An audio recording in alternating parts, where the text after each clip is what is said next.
Hello, and welcome back to the Boston Commune. I am Jesse, and this is the Epoch of Incredulity, Season 3, Episode 95.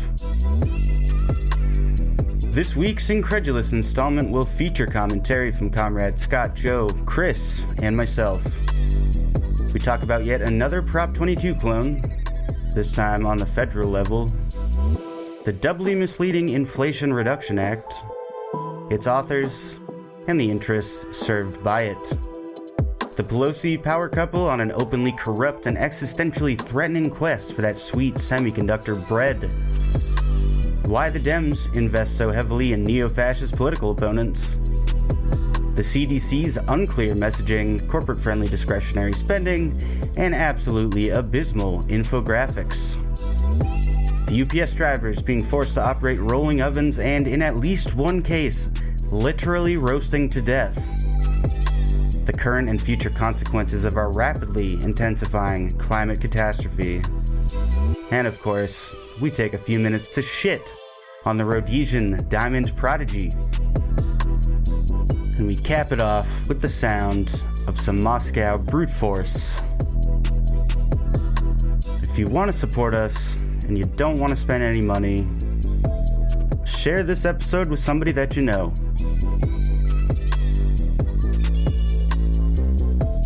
And prepare to enjoy your epoch.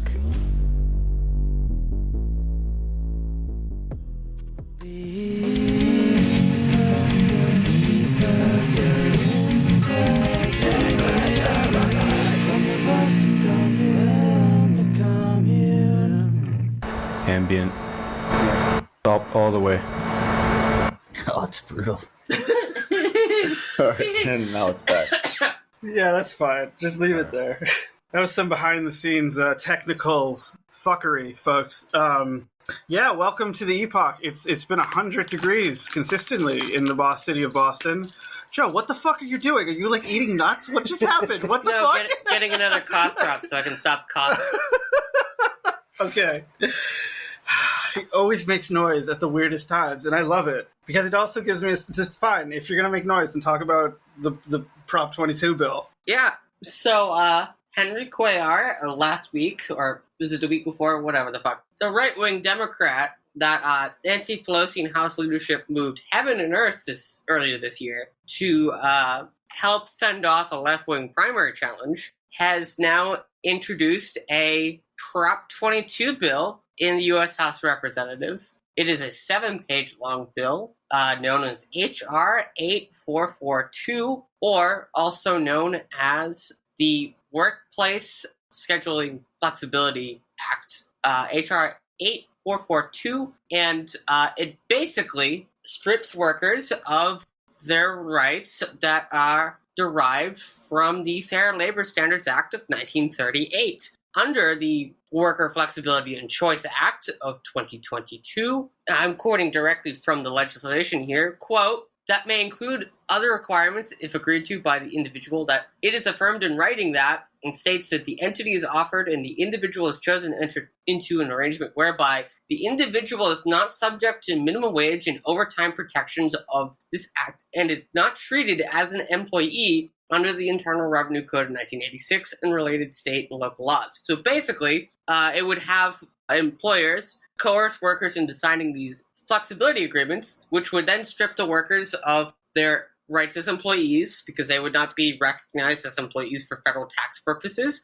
And they also would lose their protections. They wouldn't be subject to protections like the minimum wage and overtime protections, among other things. So, like, this would have us going back to, like, the turn of the 20th century. So it's saying you have no employee rights, you're an independent contractor, and the people of California said, yeah, that's a good idea. Yeah, basically. But why? Doing it on a federal level. Yeah, like that. What the? This is a Democrat, by the way. Yeah, who the fuck? Like, what's the? I don't know what to say. I don't know Henry what to say. Cuellar of the Texas 28th. Cuellar? Yes. Mr. Henry Cuellar. Cuellar. Who's this motherfucker? 66? He served 14 years in the Texas House. Also, and he takes a lot of private prison money and a lot of oil money. Alright, fuck and this guy. got an A rating from the NRA. He's anti-choice, and House Democratic leadership campaigned for him quite aggressively to beat back a left-wing challenger who supported Medicare for all, ending private prisons, raising the minimum wage, and the Green New Deal, among other things. So, He won by 200 votes. So did he just like introduce this bill, and like what's the chances of it passing? I don't know. I feel like I hope it won't go anywhere, but it has been introduced as legislation. Yeah, but isn't there like a motherfucker who's always like introducing like we should eliminate term limits like every time he's like. This probably won't go anywhere, but the fact that it's actually like introduced into Congress, like someone in Congress is actually willing to put this forward. Yeah, like some bills don't even make it. There's multiple stages to a bill. Like every bill goes through a series of processes that include voting and co-sponsorship and whether or not it will get like assigned to a committee. Usually there's multiple revisions. Then there's like the proper House vote, and then eventually it'll go to the Senate. So there's like a lot of steps in between now and then. Government. Don't you love it? Government. All right, so thank you for terrifying us about the potential of this bill. Well, the thing is, like, this has been popping up in individual states all over the place, so it is still it's disconcerting that because that hasn't worked every time, the House of Representatives is basically taking it upon itself to be like, oh, well, I guess we represent the people, so we're going to do capitalism for everybody that doesn't want it. We're just going to force this onto you. We're just going to force this on you because it hasn't worked in some states. So we're just going to, like, skip the middleman and just do it for you. Yeah, exactly. It's like, we're not going to let the people choose this shit. We're going to choose it for you. Going to have the kids running. Some things are simply too important for the American populace to decide. Yeah. Like, should a child under 4... are just that important. Some of you may die. This is a sacrifice I am willing to make. Some of your 4-year-olds will lose their hands, but, you know, they didn't need them anyways. Yeah, so you know, talking about one, because they would have just grown up to be masturbators. So you're talking about one awful bill to another awful bill that actually did pass. But look at that segue. I suck. That was a fantastic segue, Scott. No, it wasn't. It's conveniently called the IRA. Talk about the IRA. And I don't mean the Irish Republican Army. The Irish Republican Army is actually a good thing, and this is a piece of shit. Inflation Reduction Act, right? Yeah, it's the Inflation Reduction Act. It's really irritating to keep calling it a historic bill, but if you keep telling the dipshits in Congress that what milquetoast barely anything they did is historic, they're not going to want to do anything else. They're not going to want to do anything better than this. Isn't there a provision in this bill that requires that oil companies, like, yes, yeah, that's do a big certain amount of, like, destruction to the earth each year or some shit? Like, this bill isn't even a climate bill anyways, because actually there's more money in this bill for deficit reduction than there is on actual quote-unquote climate shit.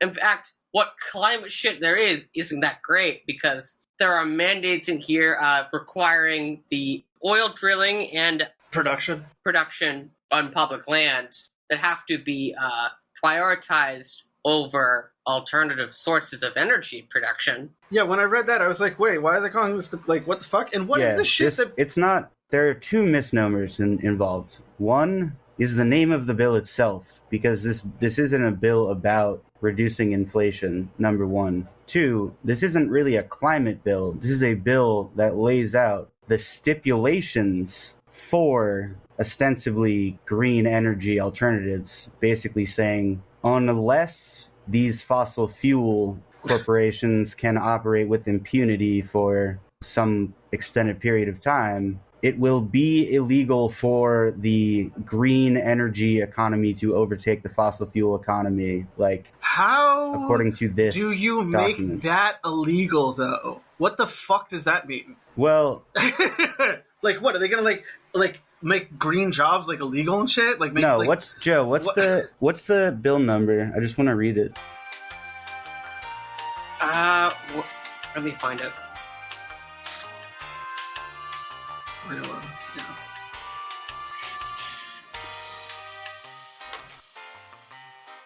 Found it. It's 1961. Nope. Never Hell of a mind. year. It's a different Mad Men IRA Season act, I guess. Flight 1, it's a good episode. Mad Men Sorry, that was Season the 2. Increasing Retirement Amount Act. HR 5376. Okay. Wasn't there, like, at a press conference where, like, the economists at Yale and Harvard said that, like, it's actually going to increase inflation? And Joe Yes. Biden was just like, they're wrong. Yeah, either the Trump move. So, what the fuck are we doing? There's also a headline in The Guardian that says, landmark U.S. climate bill will do more harm than good, groups say. Bill makes concessions to the fossil fuel industry as frontline community groups call on Biden to declare climate emergency. Can't even get the libs to agree with you that this is a good thing. Who is this, The Guardian? Yeah, and they're like a liberal outlet, and they're like, yeah, this is bad. The Guardian's British, right? Yeah. Yeah. They're like a liberal paper. No paywall. Oh. What all these bills have in common is they're written and passed by people who directly benefit from the passage of these laws, right? Like, this would be considered corruption. And yet, thanks to lobbying, Citizens United, all the above, it's just, we're trying to rationalize it, but at the end of the day, doesn't that really boil down to people just writing bills to make themselves rich? Yeah. Yeah. I worked a summer job in the Cape, and, you know, most of the people who work in the Cape in the summer are J-1 visa workers from, like, other countries. And I'm talking to them about this, and they're like, that's corruption. It's like, yeah, that's basically how our government functions. That's how we do it in America, baby. And they're like, what? That's illegal in my country. It's like, yeah, it's actually illegal in ours. It's like how legislating is actually done. Well, it's like the reason that bill can pass is because why do you think someone like Manchin can just jump on board with it? Because he makes a lot of money off of coal, oil, gas. Or like insider trading. Yeah, insider trading. It's a good segue into what Chris would like to talk about with China.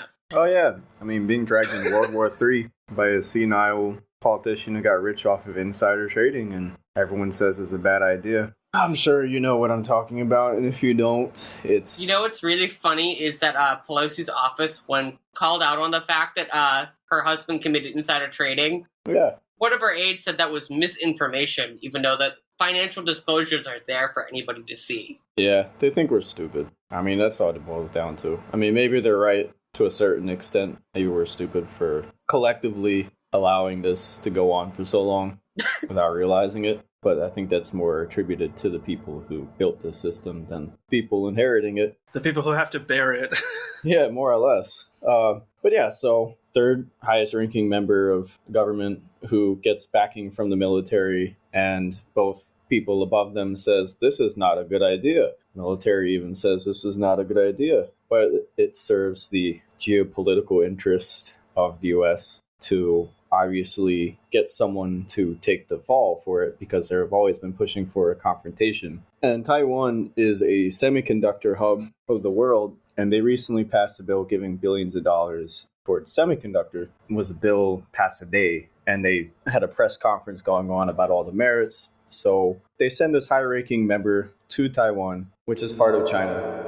Let me state that unequivocally. By international law, this is recognized. It would be like someone going to Hawaii and giving them a bunch of weapons and saying, you are now no longer part of the U.S. I mean, it's exactly the same concept. In theory, it's a red line because that's what they've always said. It's a red line because this is still internationally recognized. Like, this is an agreement passed multiple times from the 70s and 80s. And I'm not going to go on about all the merits of what's right and wrong. It's just a statement of this is international law. This is an agreement that this country and that country made. And this is someone who was told not to do this, who just did it anyway to take the fall for something that they've been wanting to do for a while, but no one was dumb enough to do. And of course, they made money off of it. And I'm sure if you look, there's probably something involved with this semiconductor bill that tens of billions of dollars went into, along with another package for Ukraine worth billions of dollars. So that's $4.5 billion.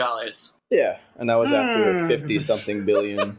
So they're just handing out tens of billions of dollars for these things and neglecting domestic things, except for things that are really cynically jaded. But this event is something that is going to go down in history as one of the worst decisions anyone's ever made, because it's crossing a red line and it's going to result in war in the long term. Like, no doubt about it. That's awesome. That's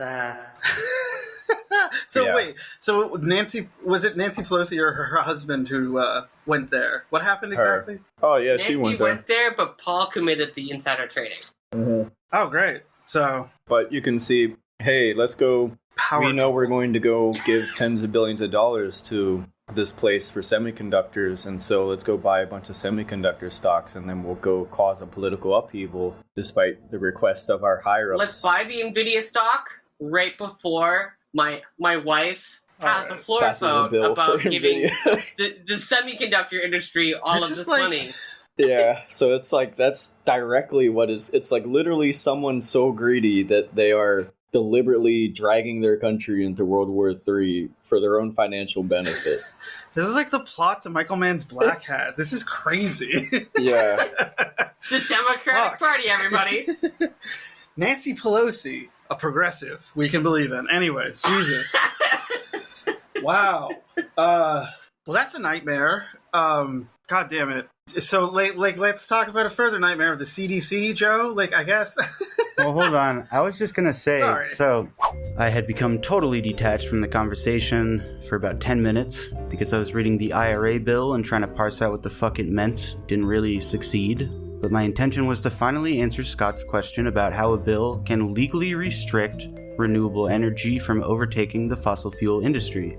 In broad terms, the Inflation Reduction Act establishes a framework to lease as many as 20 million acres of federal land and 600 million acres of ocean to fossil fuel companies. More specifically, for each of the next 10 years, up to 2 million acres of federal land and 60 million acres of offshore territory, especially in the Gulf, are to be leased in the interest of quote-unquote energy security. The IRA prohibits the Department of Interior from prioritizing bids for renewable energy projects during that time, thereby establishing a legal right-of-way for more lucrative oil and gas extraction projects. In addition to preferential treatment by the DOI, fossil fuel companies will receive subsidies to develop their own carbon capture technology in order to earn corporate tax credits. The bill also includes tax incentives for the manufacture and ownership of personal electric vehicles, which, as we know, generate even more harmful emissions in the short term, given their uniquely fuel-intensive mining and production processes. While the IRA does implement some minor tweaks, such as increased royalties on land used for oil drilling, and tax credits for energy-efficient housing developments, the primary issue of profit-driven climate action remains. You know, the thing that I think about with climate change is we're already experiencing the effects right now of, I think, 1 degree warming. And it's like, I'm reminded every time we drag this out, 20, 30 years from now, it's going to be looking back on these days and thinking, I miss the days where it was only on fire 3 months of the year. Where we were only in a severe drought for half of the year. When the heat index was only 108. Yeah, it was so cold. Those Boston winters of 100. Oh, God. It makes me think of that meme of it's the warmest summer of my lifetime. No, it's the coldest summer of the rest of your life. Yeah, well, these people won't be around, so they're just doing whatever makes them rich, and then they're gonna die before they ever feel the effects. Fuckers. I mean, that's basically how our entire society is structured when you think about it right now. Social Security, Medicare, they're all going to be kaput. Kaput. The boomers are going to die before they actually have to steal those ramifications. The world is boiling, but yeah, the boomers will be around to see the. Anyway. I'm sorry, folks. I'm causing audio difficulties this episode. I'm being a dick. Could you imagine if they just put these things directly to a countrywide ballot, like they do ballot measures at the very least, but then you had to actually read it out loud before you could put it up for a ballot? Before you go to vote on this thing, they have to sit there and read the whole fucking bill to you. That would take all day. Yeah. We're going to talk all of you over. Who votes in favor? Like I said, a lot of this is just, it's like getting into the weeds on what the maximum and minimum percentage is. There's sections in here about striking out 1.5 cents and inserting 0.3 cents. Something about changing $17 to $12. What the changing fuck? like 60% to 65%. Like when we hear about these fucking narratives about like, oh, everybody's advocating for their constituency, like, no, it's people who have different donors that are advocating specific numbers that give like the best outlook for whoever is invested in them as legislators. That's what they're fucking bargaining. And it's like, it's just a job to them. They come up to them with the whole package. Their analysts probably run everything. And then they hand it to them, here, get this passed. And then they just go ahead and do their job. They don't give a fuck about us. And I mean, there are legislators that have expressed that explicitly. Like, I don't read these bills. There's too much shit in here for me to read. I just do what my aides tell me to do. Yeah. It's been the think tanks and the PACs and the lobbying groups who've been writing the bills for the most part since the 90s anyways, since the Republicans took over after the 94 midterms and they slashed the budget for like congressional staffs. A corporation or like an interest group or whatever will hand a legislator like pretty much a pre-written piece of legislation. Like, okay, here, just push it through. But isn't that corruption? Yeah. That's called democracy, Chris. That's democracy in action. If you don't like democracy, you can just go live in one of those countries. The ones that don't have democracy. The ones with... This Go eat is the some most rats. important election of our lives, for the fate of our democracy is at stake. Every 2 years, bro. It's the most important one. Yeah. I love researching real democracies where they have hundreds of political parties and they form coalitions and you can actually vote for what you believe in rather than, this is. Yeah. Yeah. Do what we say, or we unleash the Republicans on you. Uh-huh. Even worse is that Democrats, especially like Democrats who are entrenched in Congress and Senate. I have no idea what the fuck I just said. Congress and Senate. They are spending as much money, or in some cases even more money, on right-wing ads because it's ostensibly so that the most ridiculous Republican wins a primary so that they have, again, ostensibly an easier opponent to beat in the general. But, like, these fucking crazy people keep winning elections. Yeah. And they don't seem to think that there's a problem with this approach. Like, in Michigan, the Democratic House campaign arm spent $500 million in a Republican primary to help advance, like, a neo-Nazi over a Republican incumbent who was more, like, center-right, because they figured it would be easier to beat the neo-Nazi in November. But this is also the same strategy they tried in the 2016 presidential primaries. And look how that worked out. Exactly. Yeah. How'd that work out, though? I don't know. It was pretty funny. It was pretty funny for like 4 years. I guess, yeah. It was a good troll. Troll! They got us. Yeah. And then, we sort of got them. Nah, not really. Not really. Talking about that raid, but you want to talk about the CDC first? I'm sorry. I'm the one that caused... My fucking soundboard's fucked up again, so I apologize for this. It's okay. In post, I'll put in the wah-wah. I apologize for my technical issues. I'm a fucking loser. Yeah, Joe. My motherfucking shenanigans. About a week ago, the CDC director was asked a question about how President Biden's been getting better than above like the standards the CDC have for quarantine guidelines, which are essentially the guidelines they had up until last year. For quarantine guidelines? Yeah, like you have to like stay in quarantine for like 2 weeks. It sounded like you said grunting guidelines.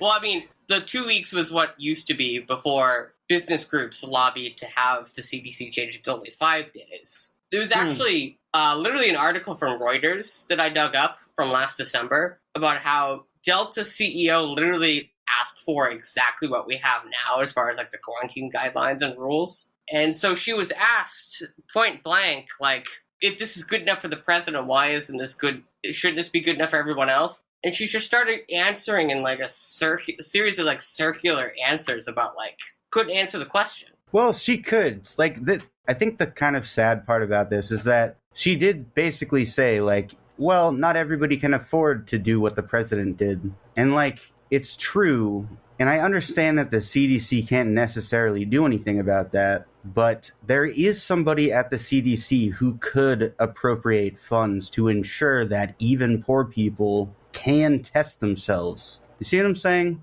It seems like Yes. there's just a certain amount of money that gets allocated to specific ventures, but that's not actually the case. They have like a CFO that decides like what money is supposed to fucking do, and they have discretionary spending, but they use that discretionary spending to like fund against, bioterrorism and anthrax or whatever, rather than. And I'm not advocating for anthrax terrorism, not entirely, not overtly anyway, but a lot of money gets handed over basically to do R&D for vaccines and shit like that. And then those corporations end up pocketing all of the profits. So maybe if they can afford to give all that grant money out, they could afford to give some COVID test money out. That's all I'm saying. So at this point, with the exception of Jimmy Carter and George W., Obama, Trump, and Biden,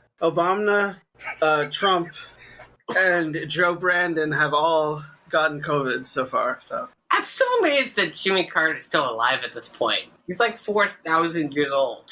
He's 97. What's he doing? Farming beans? He's just building his houses. He's just, in Habitat for Humanity. He's just an inspiring man, No. Okay. No, because he believes in austerity as like a moral virtue. He's an inspiring man that he stays active in his old age, but not as a president. What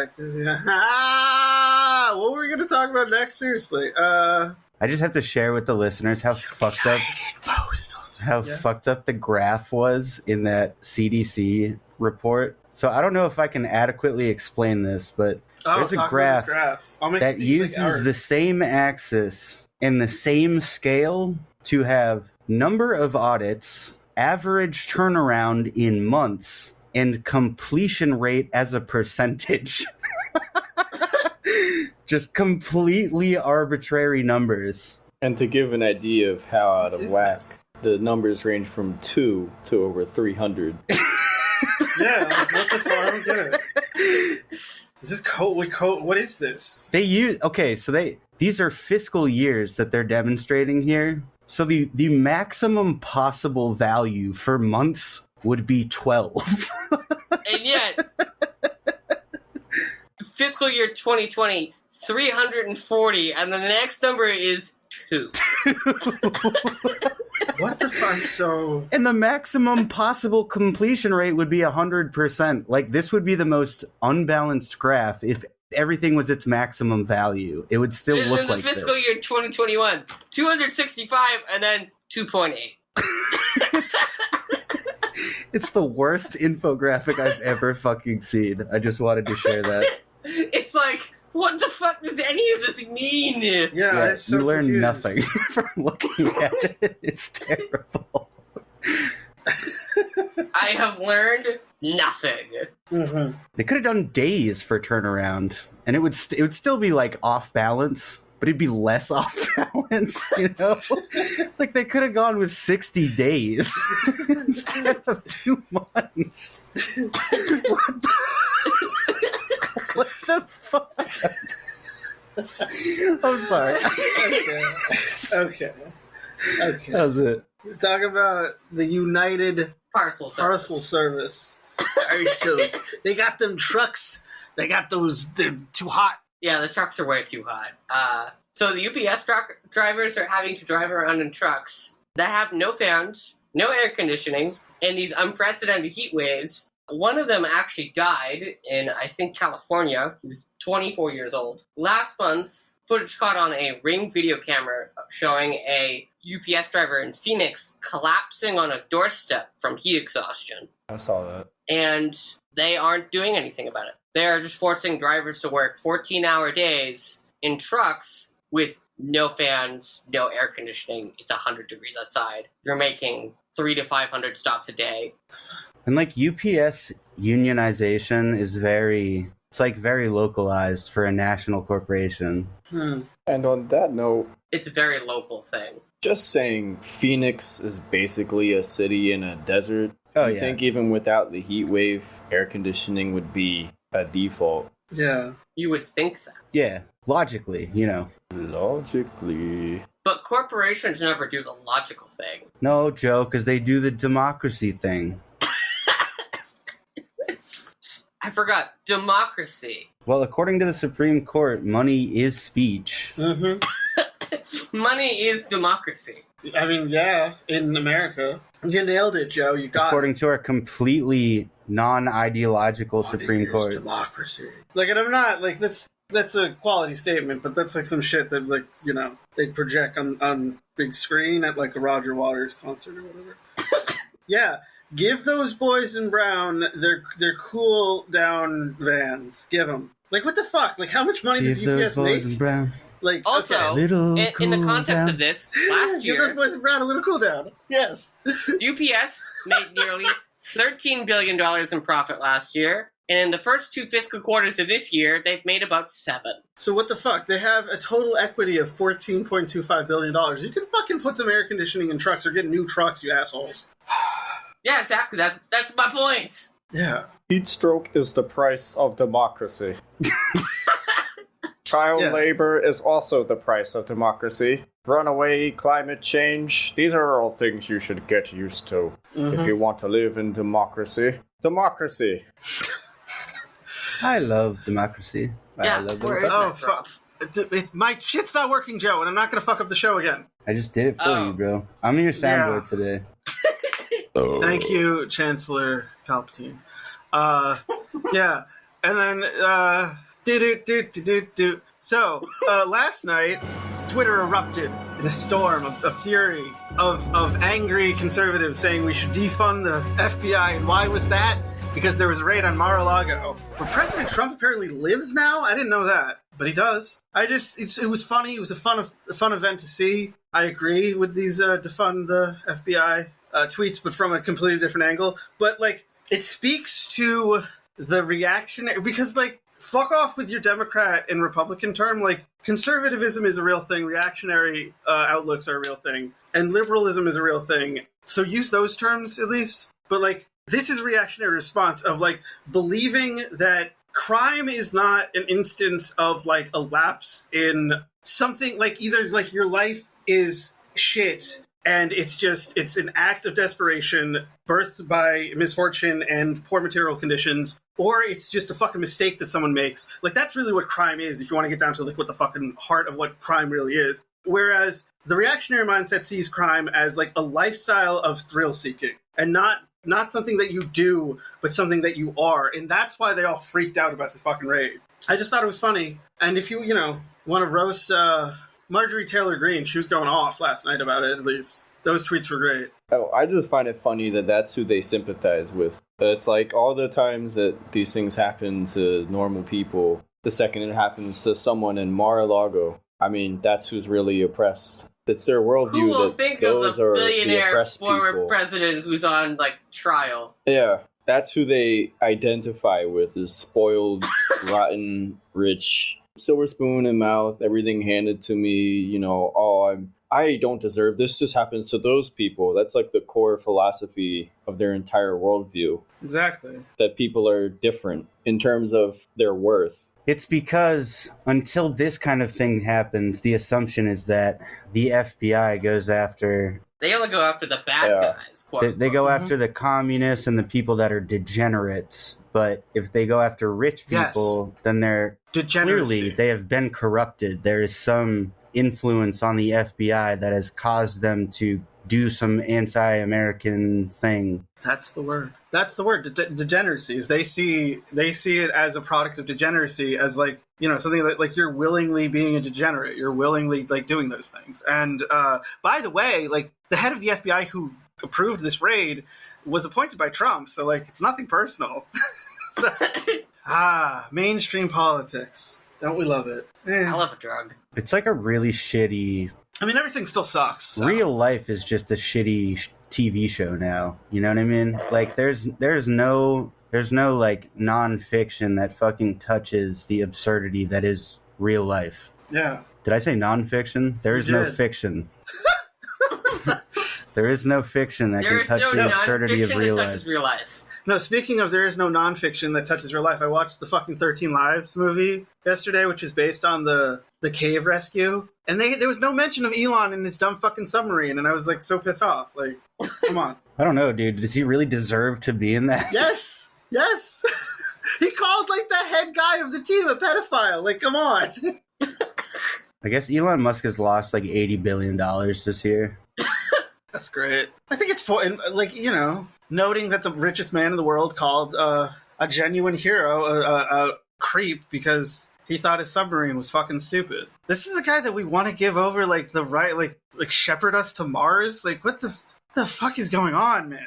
Like, reality, like, okay, I'm willing to accept reality as a simulation, given, like, all of the insane shit. Especially if you, like, look at his perspective, like, born into this, like, literal, like, kingdom situation where, like, he's, like, his family owned these slaves, and he's just like, oh, like, I own all these humans, and, like, of course you're gonna think this, like, shit, you're gonna believe in God, and you're gonna think this shit isn't real. Excuse me, you're gonna believe in God, or you're gonna think this shit isn't real. One of the other. He literally walked around with, like, diamonds just on his person. Yeah.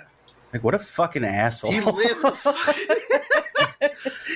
For any listeners that don't know, his original source of wealth was a diamond mine in South Africa. It was an apartheid regime. Yeah. God damn it. Yep. Yeah. Wow. Oh, man. The neo-feudal future will consume us all. I don't know. Also, hot tip, if you ever hear anybody using the term Rhodesian and it's not ironic, they're probably a fucking Nazi. How do you use the term Rhodesian ironically? Like the Facebook tag group, like, fuck you and your Rhodesian Toyota. It's a pretty good example. Wow, that sounds like a really specific... Facebook tag group? Yeah, Scott. A Facebook tag group. I'm sorry. Wow. It fucking exists, dude. I made him mad, folks. Love to hear it. It exists. This is good to know. So you're working on more menageries? Yes. Hell yeah. I have started... Talk about it a little bit, and then we'll go. I've started narrating Michael Parenti's Black Shirts and Reds because I needed to start narrating again, and I did not have the stomach to narrate more Lenin, to be honest. So, it's a little much. Yeah, I'm really excited about it. Parenti is a famously good public speaker, much like Hitler, which is very pertinent to the reading. It is a book which details the vast differences in the relationship between the fascist ruling class and the proletariat. Basically, it details the ways in which the relationship between capitalism and fascism has been glossed over historically. What's this? This sounds good. Black Shirts and Reds. That sounds rad. I'll listen to that. Folks. Yeah. I put the first one out for free. Well, they're all free, eventually. But I put the first one out as like an unlocked... It's the preface and part of the first chapter. So the first installment of Black Shirts and Reds is out in the main feed as a little treat. Little salami, little Black Shirts as a treat. As a treat. If you want to get it before 2023, gonna have to cough up some of that Patreon cash. Mm-hmm. For the bone deep price of $5 a month. Literally $1 a month will get you immediate access to it. But see, even better. You know, $5. Yeah. $5 would be nice. My name is great. No, my name is Scott. You can find me on social media as a Sweaty Wife. Joe, how you doing? I am Joe. I'm doing all right. That was easy. I'm Joe, and you can find me bemoaning the Red Sox on Twitter at JLFB96. Chris. I'm Chris. You can find me here. Yeah. Fart sound. And he's Jesse. And I'm Jesse. And you can find my music at soundcloud.com/Contingence Boston. CONTINGENCE Boston. I might put out some like weird trap shit soon. I'm going to try and do like a metal trap synthesis here. It's not going to be good, but I'm going to enjoy it. Remember to hit up comrade-rosie.org, select that Getting Involved tab, choose one or more mutual aid groups to donate your time, labor, and or money to, because people really need your help right now, as always. People are always, yeah. And I do have a slam recommendation this evening, and that slam recommendation is an album entitled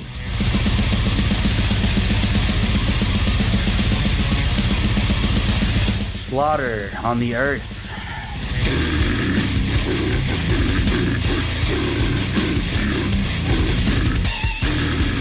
by the band Necromorphic Irruption.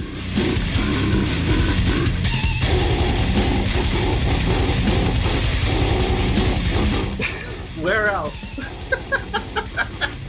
Where else would there be slaughter?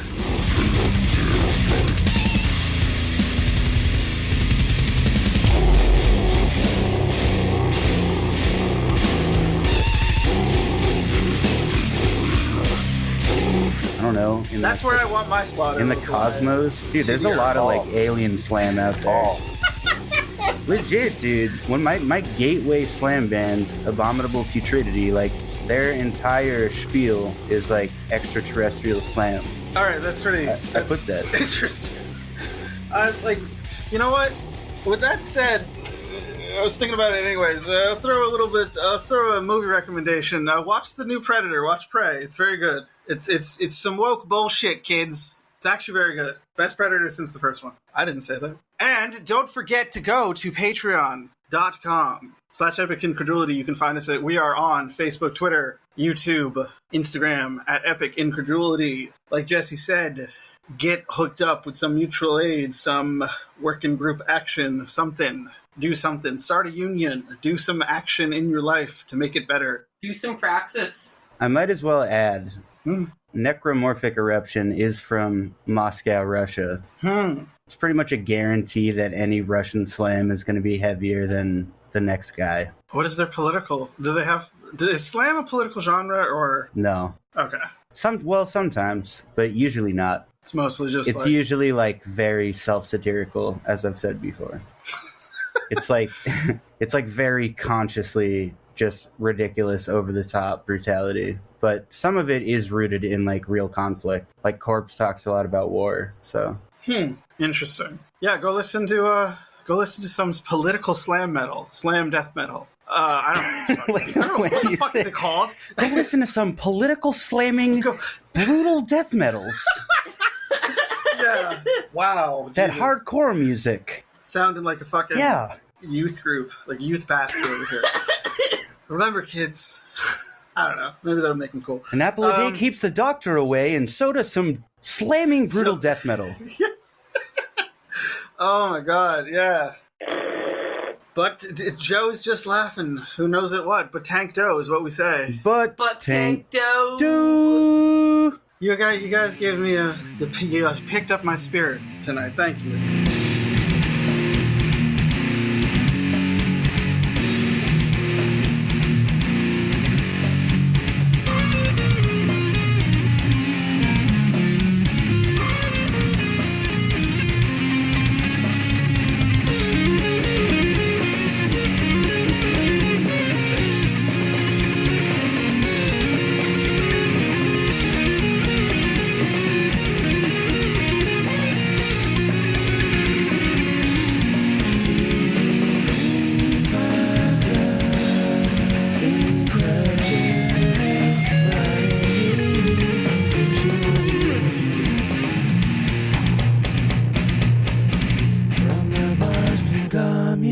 Wait, did you say all the tags? Did I interrupt you or not? No, I said it. Okay.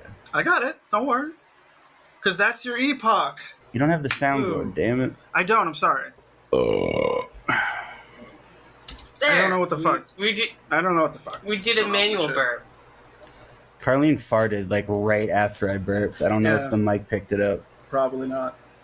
Happens. All right. Good night. Sorry, Carlene. my shit's fucked up. I don't know what to do. It's okay. I don't know. I forgive you, bro. It's just frustrating. But yeah. Just DM me one of your nips. Show me that erect nip. No. Okay.